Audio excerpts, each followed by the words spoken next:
Hi, I'd like to thank you for coming out tonight. This is our second lecture. Tonight you're going to hear from Beth Rachford. She's been practicing in the area for about 10 years. And I'm going to let her tell a little bit more about herself and what kinds of things she addresses. So please give Beth a warm welcome. Thank you. Glad to be here. It's been a while. I was just telling Dean Corbett, it's several years actually. See, I told y'all, look, I'm already doing this. I told them I'm not going to be able to stand by the microphone. It's very difficult for me. But I think y'all can hear me if I do this, right? Okay. I'm not promising I'll stand here. Anyway, so I'm Beth Rachford. I have a private practice in Leesburg, and I work with adults, college age on up, and I specialize in working with folks who've experienced childhood trauma of all varying sorts, and I've been doing that, really the trauma work even for about 10 years, and for that I work part-time as a therapist and part-time doing, I had a consulting business doing leadership development and team building kind of stuff. So now just doing my private practice. As part of that, I do equine assisted psychotherapy, so therapy with horses, which is pretty darned cool, I have to say. So I get to hang out with horses one day a week. It's pretty cool. So anyway, a little bit about me. If you want to know more, feel free to come chat with me after. I can't remember what we decided to call tonight, like the importance of mental health or something, mental and emotional health, and the soul work. Okay, great. I can't remember what we decided to call it. So essentially what I've been thinking about is mental/emotional health and why it matters. And really the terms mental health and emotional health, I see those as being, you can't really separate them because our emotional health is really the foundation of our mental health. And our mental health impacts our emotional health, so they really go hand in hand. So I'm going to really use the term emotional health more. And when I talk about our soul work, I think, we spend time, working out, and we spend time learning stuff, intellectual, dealing with our brain, and but I think in order to be fully who we are and who God created us to be, that we really need to connect with our heart and our soul and know kind of what the heck is in there, and who we are and how our story, present and past, impacts who we are now. So, I'm going to talk a little bit about that.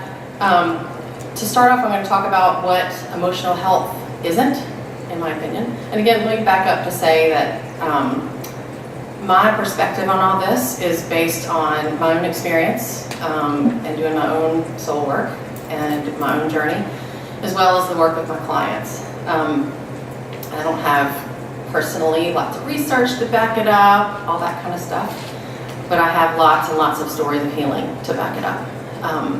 So anyway, my perspective, we're going to look at what emotional health isn't, and a little bit about what it is, and then a little bit about why it's important.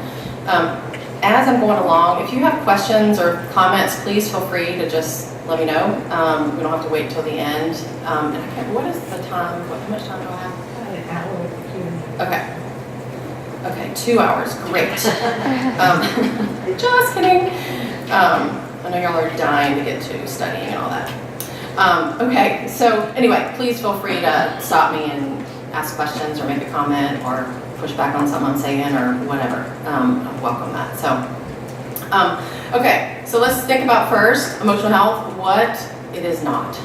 And I'm intentionally starting with this because I think there are some misconceptions or perspectives about what it means to be a healthy person that I think aren't entirely accurate.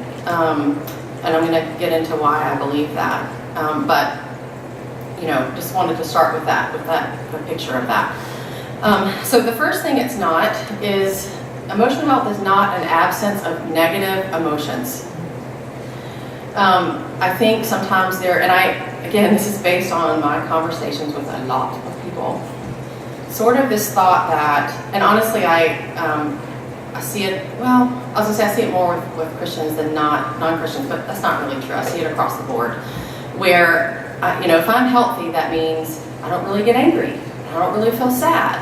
I don't really feel pain. And if I do, it's just a little bit It doesn't really bother me. So there's this sort of idea that if I'm really just, kind of happy and okay, that must mean I'm emotionally healthy. And there's this, I put the word negative in quotation marks, because we have this view that, fear, pain, shame, and anger are the bad emotions, or the negative. And people say this to me all the time. Why do you feel those negative emotions? And my perspective is there's no hierarchy. It's not like, joy, love, passion are here, and fear, pain, shame, and anger, and guilt are down here.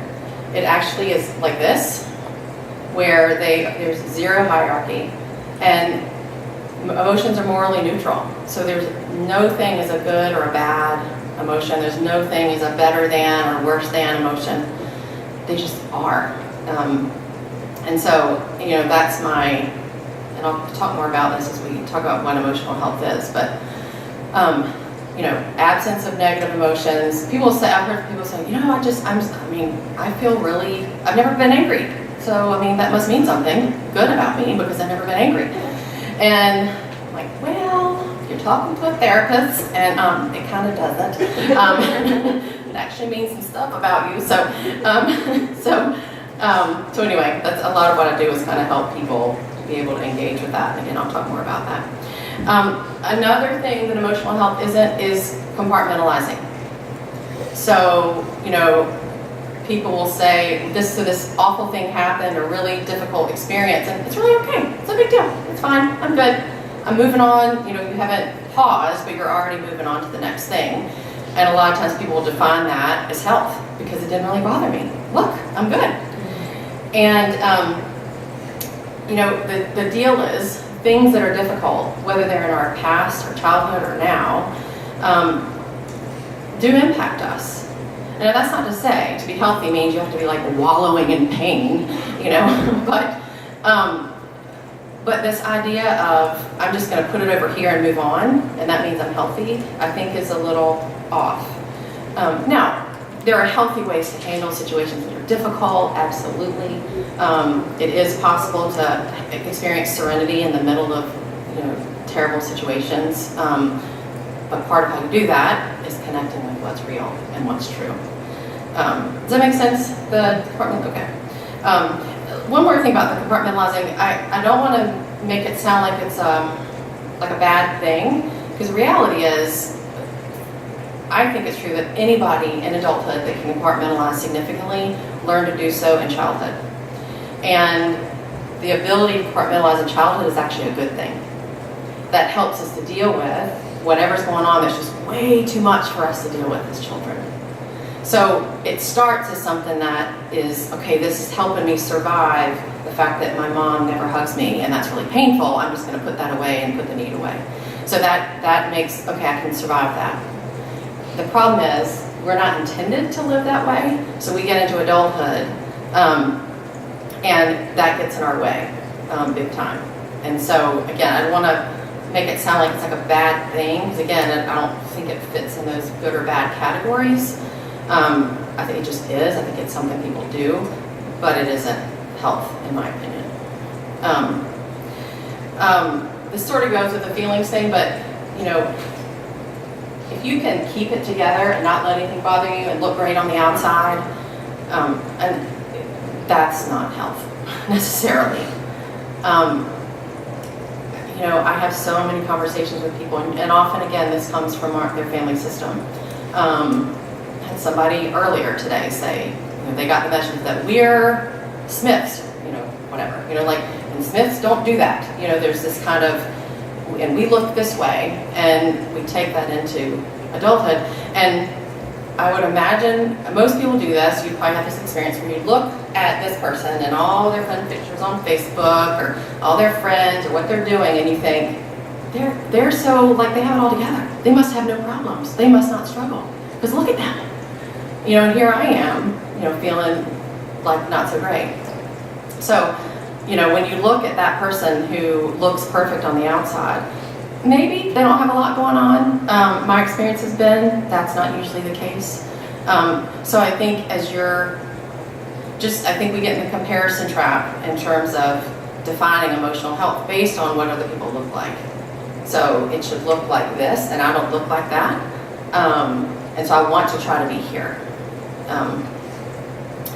And then the last thing I thought of is just emotional health does not, success isn't emotional health. And here's what I mean by that is I think however you define success in whatever situation, we look at, okay, here's success, here's the goal, and once I get there, it's gonna all be okay. Once I get there, X will be better. Once I get there, I'll feel better about myself. Once I get there, people will like me. Once I get there, I'll have a better relationship with God.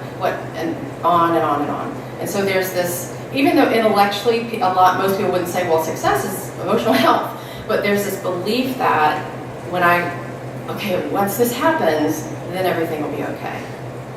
And looking at these circumstances to deal with whatever it is you have going on, whatever it is you're struggling with, and then you get there and you're still in pain, you're still struggling, your heart still hurts, you still struggle with depression, and then it just feels awful because it hasn't worked. So I would say, just check in with yourself on that. If you feel like that's something that if that feels, that resonates with you, just find a friend that you can chat through it with about it, because it's, that's one that can, I think, get in our way a lot. So anyway, it doesn't mean that all will be well, when you achieve the pinnacle, whatever the pinnacle is to you. And most people have several in various areas of life. So anyway, I could go on and on about what emotional health is not, but I really am not going to take 2 hours of your time. So questions about that or comments before I move on? Okay. All right, so let's talk about what it is. And again, not an exhaustive list. It's just some ways to think about I don't say what it looks like, that's not the right way to say it. I guess just paint a picture for you of some ways to look at emotional health. Maybe that's the way to say it. So the first thing I thought of is being emotionally healthy means that you were okay with your humanity. And, I would imagine at the surface level, everybody's going to say, sure, of course, I'm a human. I mean, what else, But here's what I mean by that, is being okay with your mistakes, being okay with I failed at this, being okay when you disappoint somebody, being okay with, feelings that are hard, being okay with just being a person. That means you're not going to know how to figure everything out. You're going to make wrong decisions. Whatever that means. You're going to make decisions that you think, oh man, that probably wasn't the best. You're going to, people are going to get angry in response to you sometimes. You're going to make mistakes. And, I think I don't know about if that resonates with y'all, but I see that a lot where that's a big struggle with this, I've got it's not okay to be fallible. And, as you're going to hear me say all evening, all that really does start with our childhood experience. That's where the basis of that comes from. And, people will say to me, no, I really am okay with that, And then something happens and they're beating themselves up. Or they have a big shame attack because somebody, doesn't want to have lunch with them. So they go, oh, what's wrong with me? I'm not good enough. And so, I think really being in reality about that for yourself, if that's a struggle for you, it's a big one. And it is for a lot of people. I don't know if that's true here, but it certainly is in the folks that I work with. It's a huge one. So, the other thing, we're not intended to live as Superman or Superwoman. It's also not sustainable. So, you've got your humanity comes up all the time, whether you want it to or not. The question is, what are you going to do with that? how are you going to connect with that? How are you going to process that? What do you think and feel about that? How do you talk to yourself about that? Because it's going to come up. It's going to show up because you're a human being who's fallible, and it's going to make mistakes and all that kind of stuff. So, when you face that, and this is, I would ask yourself this, when you face your humanity, what do? How do you handle that typically? Do you beat yourself up? Do you, set the bar higher for yourself? Because maybe since you met the bar, that means it wasn't high enough. Are you unkind to yourself? To really take a look at that.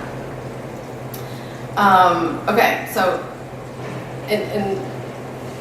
actually all of the humanity is kind of the umbrella, really. All of these the next ones are part of that, but being emotionally healthy means being able to experience a range of emotions. So remember, that's the first thing I talked about, this idea that negative emotions are not okay. Being fully human, being fully who God created us to be, it means, experiencing your pain, your shame, your fear, your anger, your joy, your sorrow, the love you feel, gratitude, all of that kind of stuff.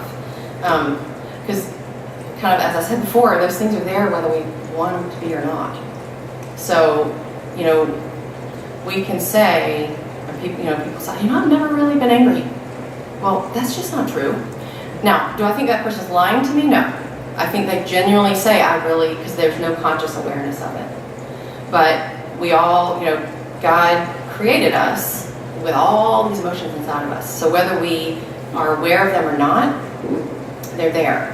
And the issue becomes when we don't connect with our emotions, particularly the more difficult ones, when we aren't in reality about them and don't let ourselves feel them, they tend to come out sideways. So, you're really sad about something, but instead of feeling your sadness, you bite off your roommate's head. You yell at them for looking at you wrong. Or you rage at the person who cuts you off in traffic. Or you weep because this actually happened to me once. I had moved back from Seattle, and just put my friends on a plane, and hadn't really been processing what I was feeling. I was kind of going, doo-doo-doo. I'm unpacking, and this broken bowl I found. I started sobbing over this bowl. Was I really sad about the bowl? No. It was really all my sadness about leaving my friends, and so it's going to come out sideways if we don't connect to it. And a way it comes out sideways is that, particularly, not particularly with anger, really with any anger, pain, shame, fear. A lot of times those kind of emotions, if we don't connect to them, anger probably more so, but we can turn them inward sometimes. So I never get mad at anybody else, but I'm really mean to myself. Or I engage in self-destructive behavior, self-harm, or just mean in how I talk to myself. Or, we don't deal with our emotions and we have physical manifestations of that. We never ever let ourselves feel our pain and sorrow, and then we have all these stomach issues, we don't know why. And there's actually a great book, if you're interested, called Childhood Disrupted. It's very, very good. I cannot remember the name of the author at this very moment. The kind of subtitle is When Our Biography Affects Our Biology, and it's based on a study. It's called the ACE study, the Adverse Childhood Experiences study, that looked at the impact of childhood experiences on the physical body. So, X percentage of girls who've been sexually abused have autoimmune diseases and that type of thing. So, and I've seen it numbers of times with my clients that they come to therapy, they've been on tons of medication, have all these health issues, and as we deal with their stuff and they learn to process their emotions, stuff starts to shift. Not for everybody, not the exact same way, but it really can have a big physical impact. Think about even just the stomach ache you get sometimes if you haven't expressed your anger or you're feeling anxiety and not really dealing with it. A lot of people get a stomach ache or a chest ache. So it can be something as small as that to a medical issue. Not dealing and experiencing your emotions or your story, that's the basis of all addiction. and whether it's a porn addiction or alcoholism, whatever it is, workaholism. It's a way to deal with pain. It's a way to deal with sorrow. It's a way to deal with shame. It's an attempt to deal with all of that. And, you know, every person who doesn't feel their feelings doesn't become an alcoholic. You know, it's not the same for everybody. But, you know, these are just some of the ways it can show up. Another thing to think about that I think people don't realize is if you're shut down to one part of your life, and this is like the compartmentalization thing. So if I never feel my anger, I never feel my pain, you can't fully engage with the other emotions if you have some that you're not connecting with. So if you aren't engaging with your sorrow, it limits your ability to really engage with your joy. And I actually think joy and sorrow go hand in hand. The deeper you are able to experience your sorrow, the deeper you're able to walk in that, the deeper you're able to experience joy. I've seen it over and over again with my clients. That's true for me. As I was, did my own work and walked on my own path, I can experience joy and life in a way that I couldn't before because I was willing to engage with that. So I think people don't realize that it's okay, I never feel anger, but you're cutting yourself off from experiencing all the other emotions fully when you do that. And I really 100% believe that's true because I've seen it over and over again. And I've seen it shift. I think that's a lot of how I know it's true is because I've watched it change for people as they, engage more with their feelings in their life. And that includes joy, but if you think about, joy is also fun, silliness, giddiness, that kind of stuff. That's limited, if we're not engaging with the rest of our life. And so it's a big one. I think we're cutting ourselves off from a lot when we aren't willing, it's not the right way to say it, not able to haven't had the experience yet. You keep using the phrase engage with your emotions, and Yes. I just kind of want to know what that is. Thank you. Good question. Do you hear the question? She was asking, I keep saying engage with your emotions and what that means, what that looks like. I think it can look like a lot of things. Bottom line, it's feeling them, letting yourself feel your sorrow or your pain or your shame or your sadness. Letting yourself feel those things in the presence of another person. There are people sometimes maybe they're able to feel their pain some, but never with anybody else. So letting yourself experience that with somebody else. Letting yourself know why you're feeling what you're feeling. So, I'm feeling really sad because I just feel betrayed by my best friend. And to let yourself know that, write about it, talk about it, connect to it. Not just, I feel sad as an intellectual exercise, but I feel sad. And I ask my clients all the time, what are you feeling in your body right now? And so, they've started to go, I feel sad, and I can feel it in my belly. So, it's a way to engage. So, does that answer your question? Yeah, thanks for asking. Okay, let's see. Another picture of emotional health in this, a little bit what I was just saying, but I'm expanding a little bit, is dealing with your stuff. It's a very psychological, official term. It's the one I use just all the time because it makes sense to me. Dealing with we all have stuff in varying degrees, regardless of, we're all raised by fallible human beings who blew it sometimes. So, we all have stuff, and along the spectrum. Some people have experienced severe abuse and neglect. Some people have experienced abuse and neglect, but not as severe. It all matters and it all impacts us. And it's that what I was saying before. If we don't connect to our story, if we're compartmentalized, we can't. Not only can we not fully engage with our emotions, we also can't fully engage and connect with other people. Because if we're shut down, a part of us is shut down. You can't be shut down over here and then come here with your best friend and be fully there. It just doesn't work. We're not made like that. So if there's some walls up somewhere, they're going to be up to a certain extent with people. People say to me all the time, no, I'm fully present with my husband. And really? but you don't feel your feelings. It doesn't work. I think it's on my homepage of my website, really big across the top, it says know your story. And I mean, yes, no, here's what happened to me and that kind of thing.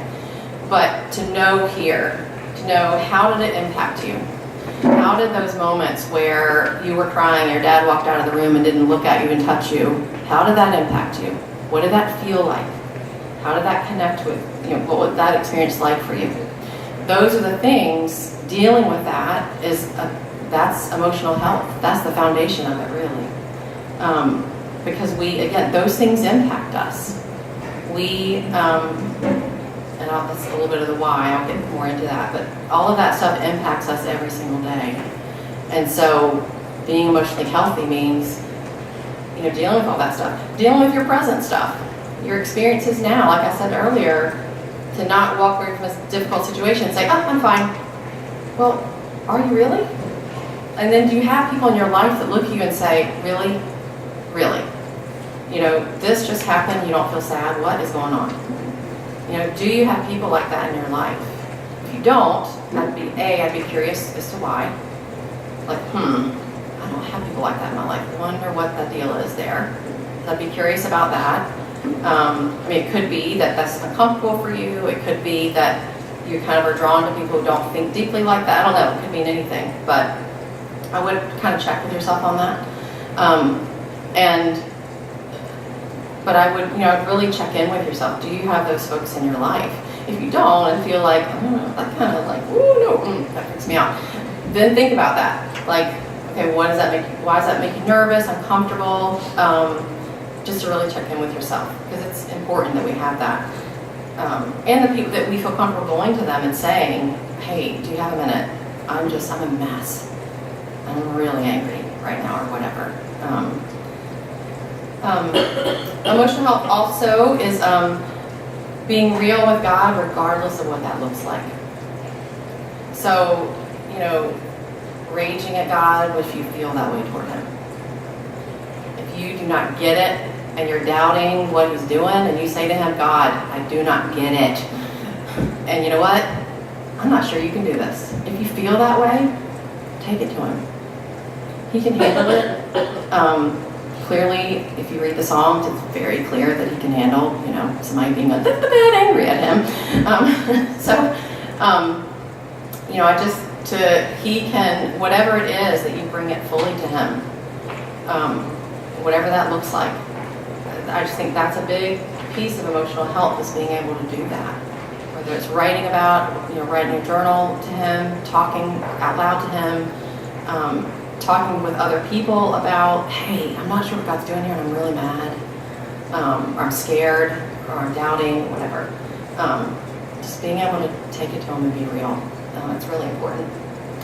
And then the last thing is, in terms of emotional health, is to know what you need to feel grounded and settled. I was actually talking to Dean Corbett before one of the RA meetings. I gave them this exercise that's really silly, but it's really awesome.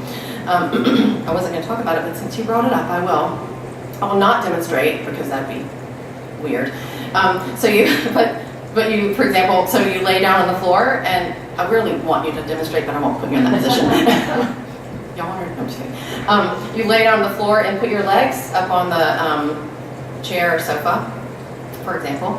It's very grounding. I've actually done entire sessions like that. The client and I both in that kind of spot. It's really grounding. It's really relaxing. But knowing for you what those things are. And it doesn't have to it can be an afternoon going hiking. It can be an hour in the gym. It can be 5 minutes of meditation.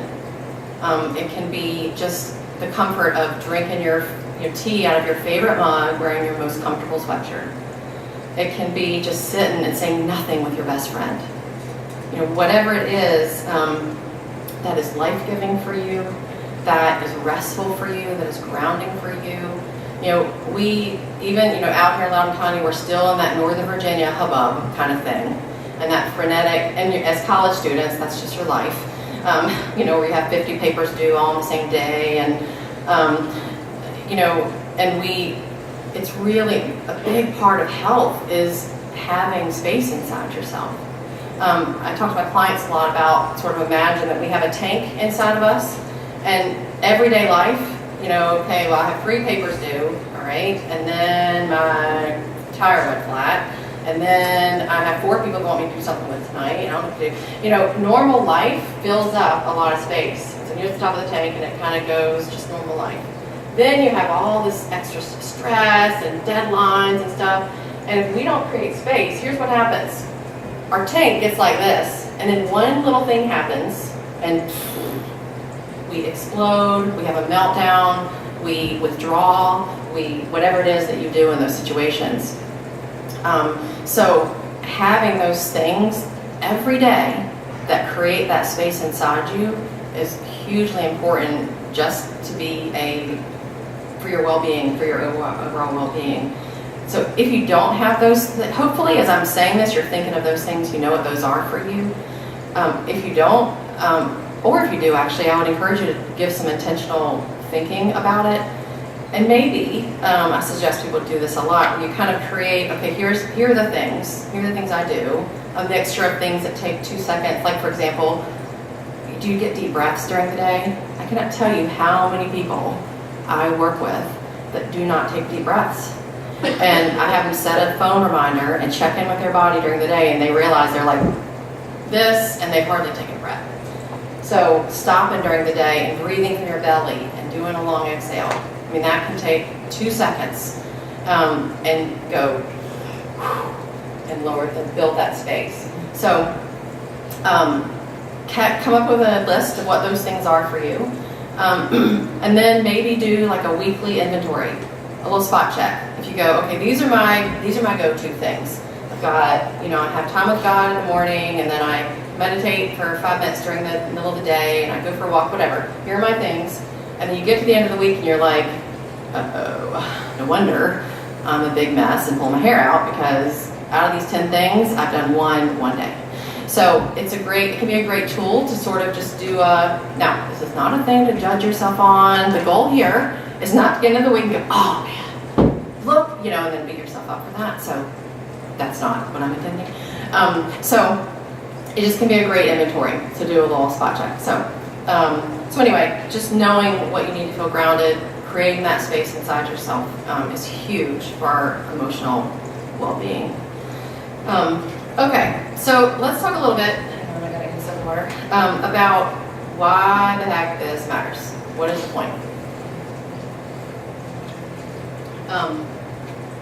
I have people regularly, I have this conversation with people all the time about why this stuff matters, which is why I put it in here, because I figure if, 95% of my clients are asking me this question, it must be something that people people think about. Because people will say to me, that happened in the past, why does it matter now? That, I was 2, what does it matter? That's over.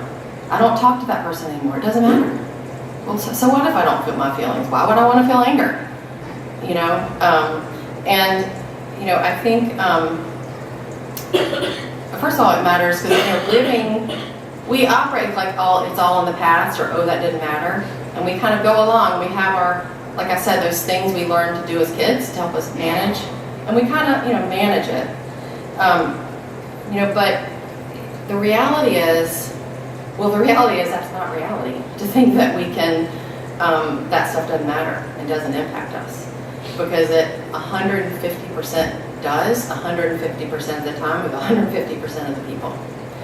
And people say to me all the time that, what is the point of this? What's the point of dragging all this stuff up? And actually, honestly, I say to them, really, when you think about it, it's kind of nuts what I'm asking you to do. We have all this stuff we put away for a reason, and then I'm up here going, hey, connect to it all. It does sound a little crazy. But I believe it's really connecting with all this and dealing with your emotional health really is the way to be the person God created you to be. The stuff we don't deal with, that we say doesn't matter, it shows up the impact shows up in every single area of our life. what happened particularly in childhood, but adulthood too, affects your relationship with yourself, your relationship with God, your relationship with your boyfriend or girlfriend, with your best friend, your relationship with your finances, your relationship with food, your relationship with your sexuality, every area of your life. And again, I can say this confidently because I see it every day in my office. And because the deal is, we say, okay, it doesn't bother me and all that kind of stuff. We compartmentalize. And, we compartmentalize and we get straight A's and we have a lot of friends and we have a nice, we have all this stuff that looks pretty good. But underneath it, when it's quiet, when nobody else is around, when I'm really alone with myself, then I can know, it's like, oh, yeah, all of this, man, I feel like I'm not good enough. I have the highest GPA in the school and I'm not good enough. That is there, if we're not going to deal with this stuff. And it impacts every area of our life, and it creates this essentially unconscious process so we kind of truck along here, and underneath there's this unconscious process that goes on. This is the impact of our story, and the unconscious pretty much drives the ship. So it's why people go, why do I end up dating the same guy over and over again who's a jerk? What is up with that? Well, it's because there's this unconscious process that's driving that. Why do I feel like I'm never good enough, even though all of this stuff is happening? It's because this unconscious process is driving that. Why am I so perfectionistic? Why am I not good with money? Why am I, all of that. And the process I'm talking about of this emotional health is making some of that subconscious, getting in some reality about, I wonder if it made a difference that, my parents never hugged me. Be curious about that kind of stuff. I wonder how it impacted me. Talk to the people in your life about it. Because that's the stuff that we live out every day. Every day we live our story, whether we know it or not. And the idea is to be conscious of that, so we're consciously living who we are versus letting this unconscious stuff, take the wheel and drive on through. Let's see.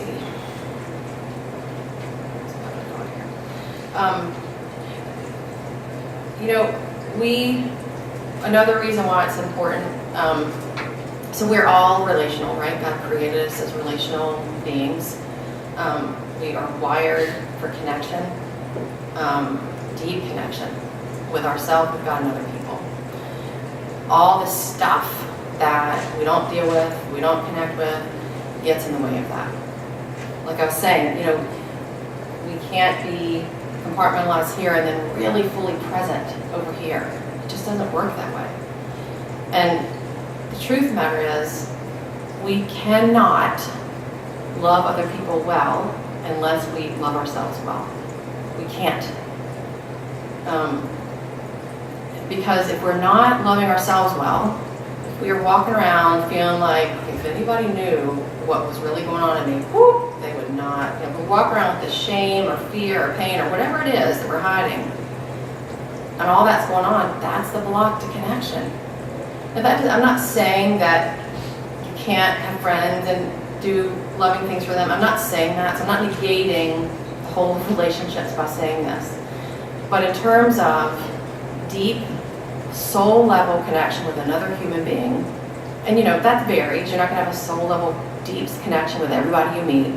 But I'm talking about the people closest to you, your boyfriend or girlfriend, your best friend, whoever it is in your life, that you just, our stuff creates walls and defenses to get in the way of connection if we don't deal with it. And I think that's really one of the big why, one of the biggest why this matters. Lastly, ultimately, I think why this matters is I believe I believe it's central to fundamental to living as the person God created you to be. I don't believe He created us to be compartmentalized, shut down people. He didn't make us that way. Our story and our response to it made us that way.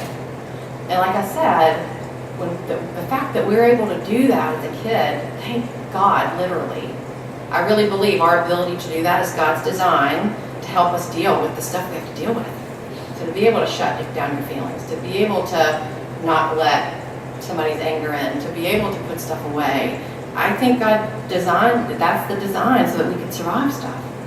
But I don't think it's the ultimate design for our living. And, I today experienced more life than I ever just imagined was possible because I've done this journey. And I see it all the time and every day in my office. I watch people come to life because they do this work. And this can look like, for some of you, it may mean therapy. For others of you, it might just mean starting to talk about your life a little differently with your friends. Maybe that's enough. Where you just start being willing to say, yeah, I'm really scared. I haven't said this to anybody before. I'm really scared. Or whatever it is. That's how God made us. That's relationship with Him. As being connected to our story, present to what's going on for us.